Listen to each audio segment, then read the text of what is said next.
Student, आज हम class 11 का मैथमेटिक्स का एक चैप्टर डिस्कशन करेंगे। ये फर्स्ट चैप्टर है सेट्स। ठीक है, तो हम सेट्स किसको बोलेंगे उसका डेफिनेशन फर्स्ट जान लेते हैं। Set is a collection of well defined objects. ठीक है, तो सेट क्या होता है? एक कलेक्शन होता है ऑब्जेक्ट्स का। ठीक है, लेकिन जो ऑब्जेक्ट्स हम ले रहे हैं वो object must be well defined. ठीक है, ये जो वर्ड है वेल डिफाइंड, ये बहुत इंपॉर्टेंट है। यहाँ से पता चलेगा कि हमको कौन सा एलिमेंट को लेकर सेट बनाना है। ठीक है, जो भी हम ऑब्जेक्ट्स ले रहे हैं हमको पता होना चाहिए कि कौन सा ऑब्जेक्ट को हम ले रहे हैं सेट बनाने के लिए, तभी उसको हम एक सेट बोलेंगे। उसका एग्जाम्पल करने से आपको क्लियरली समझ में आ जाएगा। तो फर्स्ट एग्जाम्पल है collection of all letter of English alphabet. ठीक है, तो हम ये कर सकते हैं, हम इंग्लिश अल्फ़ाबेट का सारा लेटर का कलेक्शन कर सकते हैं, तो ये एक सेट होगा। ठीक है, और एक एग्जाम्पल देखते हैं collection of students of your class whose name start with S. ये भी आप कर सकते हो, आपके क्लास का कौन कौन सा स्टूडेंट का नेम एस से शुरू होता है आप उसका कलेक्शन कर सकते हो। ठीक है, अब और एक क्वेश्चन देखते हैं collection of talented students of your class. ठीक है, यहाँ पर देखिए जो वर्ड दिया है टैलेंटेड स्टूडेंट्स, यहाँ से हमको कुछ क्लियरली पता नहीं चल रहा है कि कौन सा स्टूडेंट्स को हम टैलेंटेड बोलेंगे, कौन सा स्टूडेंट को टैलेंटेड नहीं बोलेंगे। ठीक है, तो यहाँ पर हम इसका सेट नहीं बना सकते हैं क्योंकि यहाँ जो ऑब्जेक्ट हम ले रहे हैं वो वेल डिफाइन नहीं हुआ है। ठीक है, टैलेंटेड किसको हम बोलेंगे उसका कुछ डेफिनेशन नहीं है। ठीक है, इसीलिए ये सेट नहीं हो सकता है। और एक एग्जांपल देखते हैं collection of dangerous animals of earth.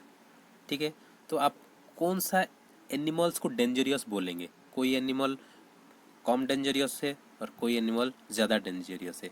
ठीक है, तो यहाँ पर कुछ प्रॉपरली क्लियरली उसका डेफिनेशन नहीं दिया है कि कौन सा एनिमल को हम डेंजरियस बोलेंगे। ठीक है, तो ये भी एक सेट नहीं हो सकता है। Okay, this is not a set, this is not a set. ठीक है, तो सेट का डेफिनेशन आपको ठीक से पता होना चाहिए कि किसको हम सेट बोलेंगे, कौन सा ऑब्जेक्ट को हम कलेक्ट कर पाएंगे एक सेट के लिए। ओके, नेक्स्ट हम देखेंगे सेट का रिप्रेजेंटेशन कैसा करते हैं। उससे पहले हम जान लेते हैं एक सेट में जो जो भी मेंबर्स रहता है उसको बोलते हैं एलिमेंट्स। ओके, फॉर एग्जांपल एक सेट हम कंसिडर किए 1 2 3 4 5, ये 5 नंबर का एक सेट में कंसिडर किया। ठीक है, तो ये जो 1 2 3 4 5 है ये क्या हो जाएगा? एलिमेंट्स ऑफ सेट ए हो जाएगा। ठीक है, एंड एक एलिमेंट को हम ऐसा सिंबल देख के लिखते हैं। फॉर एग्जांपल मैं 1 लिया तो ऐसा लिखूंगा 1 बिलोंग्स टू ए। ठीक है, अगर एक एलिमेंट एक सेट में नहीं है तो उसका सिंबल कैसा होता है? फॉर एग्जांपल यहाँ पर मैं 6 लिया, 6 डज नॉट बिलोंग्स टू ए। ठीक है, ये होता है डज नॉट बिलोंग्स टू का सिंबल, और बिलोंग्स टू में ये क्रॉस नहीं होता है। ओके, और सेट को हम कैसा रिप्रेजेंट करते हैं? एक अल्फ़ाबेट में रिप्रेजेंट करते हैं एंड उसका मेंबर्स को एक ब्रासेस दे के लिखते हैं एंड मेंबर्स के बीच कॉमा रहता है। ठीक है, ऐसा मैं जो लिखा हूँ ये एक सेट है। A is equal to 1 2 3 4 5 elements braces के अंदर है और ये जो एलिमेंट्स है separated by comma. Okay, next come to representation of set. Set का रिप्रेजेंटेशन हम कैसा करते हैं? दो मेथड में करते हैं। ठीक है, फर्स्ट मेथड है रोस्टर और टेबुलर मेथड, सेकंड मेथड है सेट बिल्डर मेथड। तो आइए देखते हैं वो क्या होता है। फर्स्ट है रोस्टर मेथड। रोस्टर मेथड में क्या होता है? जो एलिमेंट्स को एक लिस्ट के हिसाब से लिख देते हैं एंड एलिमेंट्स के बीच कॉमा दे के एक लिस्ट के हिसाब से लिख देते हैं। जैसा हम एग्जाम्पल कंसिडर किए थे ए इज इक्वल टू 1 2 3 4 5। ठीक है, वो होता है रोस्टर मेथड, कॉमा दे के लिस्ट के फॉर्म में लिख देते हैं। ठीक है, in the list and separated by commas. Example A set of natural number less than 10। ठीक है, तो लेस देन 10 जो जो नेचुरल नंबर है उसका हम सेट बनाएंगे, तो हो जाएगा 1 2 3 4 5 6 7 8 9। ये हो गया रोस्टर मेथड। ओके, और एक एग्जाम्पल लेते हैं a set of integers more than -5 and less than 5। ठीक है, तो ये हो जाएगा -5 to 5 के अंदर जो भी एलिमेंट्स है, जो भी इंटीजर्स है उसको हम लिखेंगे। जब हम रोस्टर फॉर्म में लिख रहे हैं एक सेट को तो उसका जो सेट का एलिमेंट्स वो रिपीटेशन नहीं होता है, ठीक है।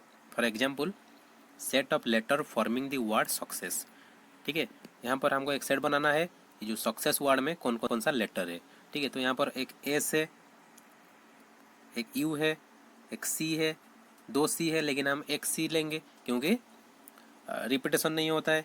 एंड फिर दो एस है, लेकिन हम एस ले गए हैं तो इसलिए एस को भी नहीं लेंगे। ओके, ये याद रखना, एलिमेंट्स को रिपीटेशन नहीं होता है, ठीक है। Next come to set builder method. Set builder method में क्या होता है, जो एलिमेंट्स को एक जनरल प्रॉपर्टी में हम लिखते हैं और जनरल फॉर्मूला रूल में हम लिखते हैं, ठीक है। एंड यहाँ पर एक सिंबल यूज किया जाता है, जो सिंबल उस सेट का सारा एलिमेंट को रिप्रेजेंट करता है, ठीक है। इसका एग्जाम्पल देखिए, for example set of natural number less than 5, ठीक है। तो इसको हम कैसा लिखेंगे, फर्स्ट तो एक हम सेट ले जाएंगे, let A is the set equals to braces दे देंगे, ठीक है। हम एक सिंबल यूज करेंगे, जो सिंबल ये सेट का सारा एलिमेंट्स को रिप्रेजेंट करेगा, ठीक है। एक्स और एक साइन देते हैं, कोलोन साइन देते हैं, एक्स सच दैट एक्स ऐसा लिखते हैं। और एक्स एक नेचुरल नंबर है, इसे लिखेंगे बिलोंग्स टू एन, ठीक है। एंड एक्स 5 से लेस है तो एक्स लेस देन 5, ठीक है। यह है सेट बिल्डर मेथड का रिप्रेजेंटेशन, ये याद रखना है। ऐसा लिखते हैं, एक सिंबल लेंगे, ठीक है, देन कोलोन साइन देंगे, देन वो सिंबल जो है वो नेचुरल नंबर है कि इंटीजर है कि क्या है उसका वो लिखेंगे, वो बिलोंग्स टू वो जो भी होगा, देन उसका कंडीशन लिखेंगे, ठीक है। और एक एग्जांपल करते हैं, 2 4 6 8 10, ठीक है। तो ये क्या हो जाएगा, ये हो जाएगा b इक्वल्स टू, तो सेट बिल्डर फॉर्म में लिखने के लिए आपको उसका जनरल फॉर्मूला पता होना चाहिए।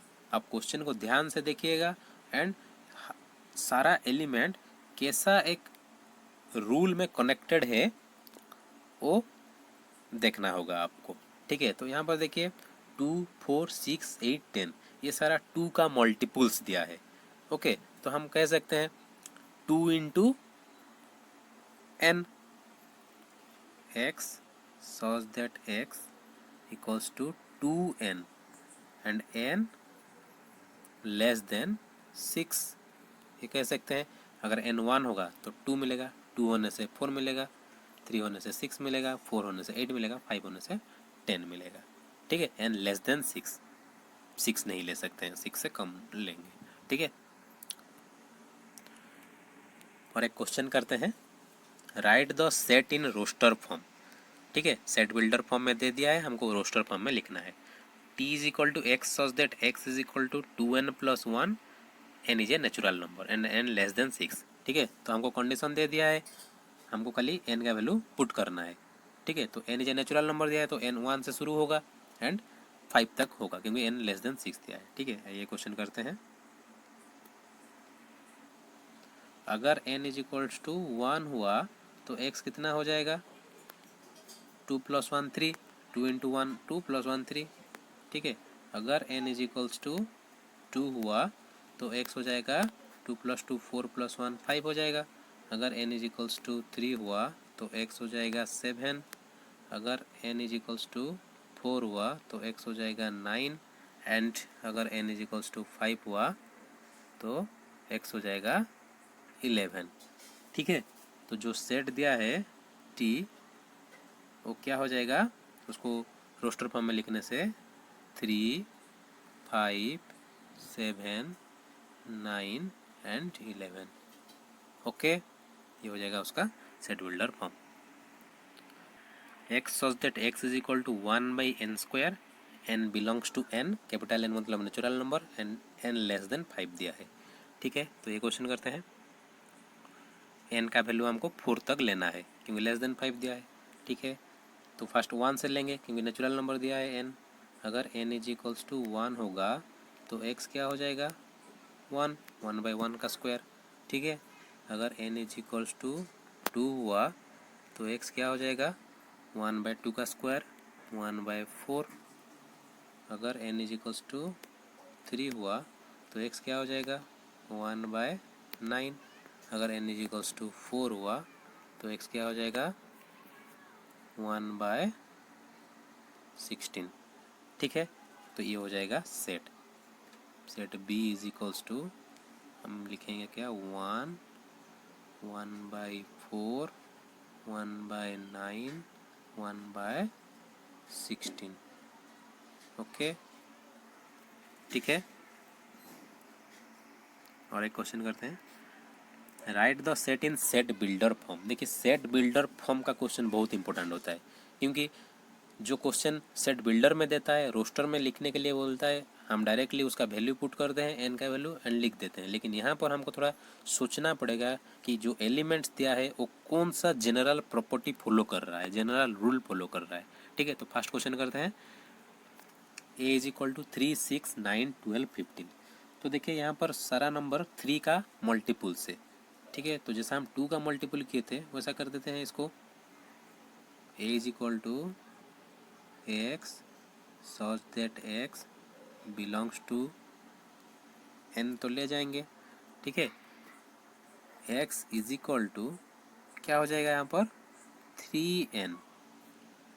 Okay, x is equal to 3n and n कितना, देखो अगर n 1 लेंगे तो 3, 2 लेने से 6, 3 लेने से 9, 4 लेने से 12, 5 लेने से 15। ठीक है, तो लेस देन 6 हम लेंगे। ओके, और ये ब्रैकेट दे देंगे, ये हो जाएगा सेट बिल्डर फॉर्म। ठीक है, और एक क्वेश्चन देखते हैं, 1 4 9 16 25। तो यहाँ पर देखो आपको थोड़ा सोचना पड़ेगा सेट बिल्डर फॉर्म लिखने के लिए। जो एलिमेंट सेट में दिया है उसका जनरल फार्मूला और जनरल प्रॉपर्टी क्या फॉलो कर रहे हैं वो एलिमेंट। ठीक है, तो यहाँ पर देखो 1 है 1 का स्क्वायर, 4 है 2 का स्क्वायर, 9 है 3 का स्क्वायर, 16 है 4 का स्क्वायर, 25 है 5 का स्क्वायर। तो जनरल प्रॉपर्टी इनका है अगर n होगा एलिमेंट तो उसका स्क्वायर n स्क्वायर होगा। That is b is equal to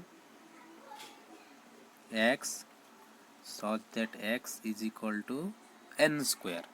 ठीक है, एंड n लेस देन 5 तक है तो लेस देन 6। ठीक है, और एक क्वेश्चन करते हैं,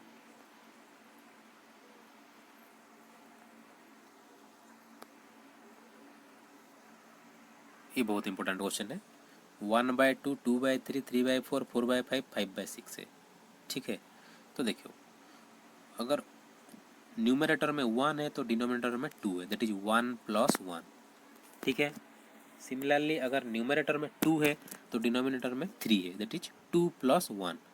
ऊपर जितना है नीचे उसका उसके साथ +1 हुआ है। ओके, तो जनरली अगर ऊपर में n होगा तो नीचे कितना हो जाएगा n + 1। ठीक है, तो ये हो जाएगा c is equal to x such that x is equal to n/n + 1।